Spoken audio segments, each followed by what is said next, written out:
Selamat pagi Bapak Ibu Saudara-saudari yang terkasih dalam Tuhan Yesus.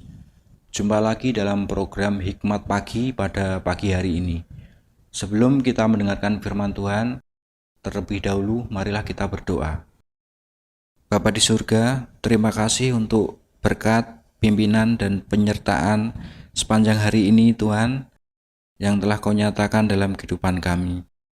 Terima kasih juga untuk kesehatan yang telah Kau berikan, penyertaan sehingga kami dalam kebersamaan bersama komunitas kami, keluarga kami, semua itu dapat kami jalani dengan penuh kebahagiaan. Sebentar lagi kami akan mendengarkan firman-Mu, firman yang akan dibawakan oleh Ibu Betty Octavia. Kiranya Engkau berkati Ibu Betty dalam membawakan firman-Mu, dan Engkau buka hati dan pikiran kami agar firman-Mu dapat menjadi pedoman dalam kami melangkah dalam kehidupan kami sehari-hari. Berfirmanlah Tuhan, kami siap untuk mendengarkan. Amin. Tema hikmat pagi pada hari ini adalah sesuai dengan karunia.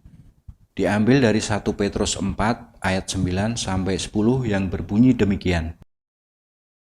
Berilah tumpangan seorang akan yang lain dengan tidak bersungut-sungut.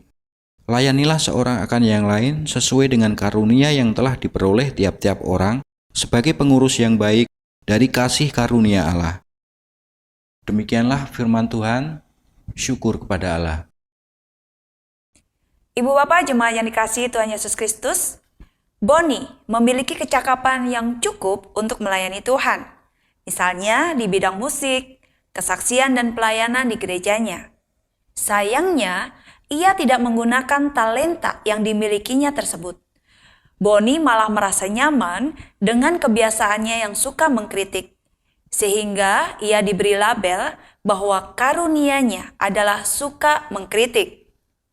Ia tidak menjadi marah dan tersinggung dengan julukan itu.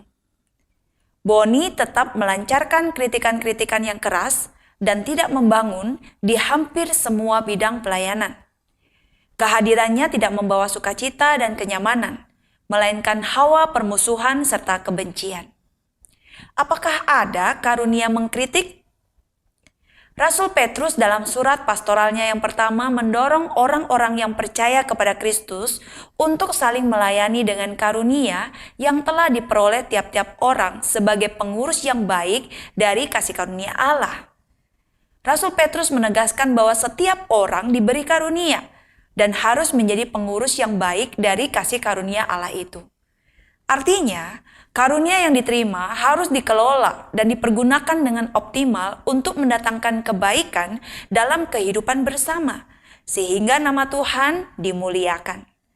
Rasul Petrus juga menjelaskan secara rinci karunia apa yang diperoleh, yaitu orang berbicara harus berbicara sebagai orang yang menyampaikan firman Allah.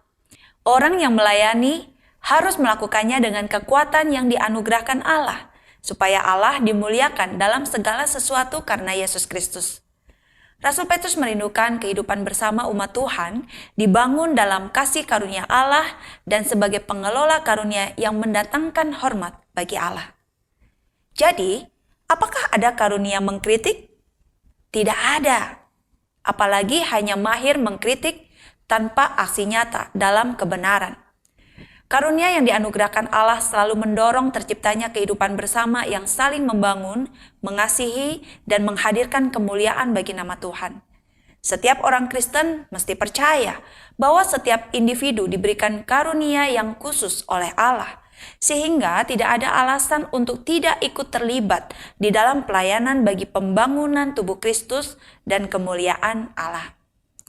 Karunia orang Kristen menyampaikan firman Allah dan melayani. Amin. Mari kita berdoa. Kami bersyukur kepadamu ya Allah, yang telah mengaruniakan kepada kami, setiap kami anak-anak Tuhan, masing-masing dengan karunia-karunia yang khusus. Dan itu harus dipakai untuk kami ambil bagian di dalam pelayanan. Dimanapun Tuhan menempatkan kami, dan kami mengerjakannya dengan baik. Pelayanan yang didasarkan pada kebenaran firman Tuhan, sehingga kami dapat berelasi satu dengan yang lain juga dengan baik. Keberadaan kami mendatangkan berkat dan meninggikan nama Tuhan. Kiranya Tuhan memberkati setiap anak-anak Tuhan, dimanapun berada, teristimewa, setiap anggota jemaat dan juga simpatisan Gereja Kristen Indonesia Karangsaru, dipenuhi dengan kasih-Mu ya Allah, untuk kami boleh saling melayani satu dengan yang lain, dengan karunia yang sudah Tuhan percayakan kepada kami masing-masing. Terima kasih untuk kebenaran firman Tuhan yang boleh kami dengarkan pagi hari ini, dan kami mempercayakan segala sesuatu yang kami kerjakan sepanjang pagi, siang, sore, hingga malam ini. Mohon Tuhan memberkati dan memimpin, sehingga apapun juga yang kami lakukan memuliakan Engkau. Di dalam nama Tuhan Yesus kami sudah berdoa. Amin. Selamat pagi, selamat berkarya. Tuhan Yesus memberkati kita semua.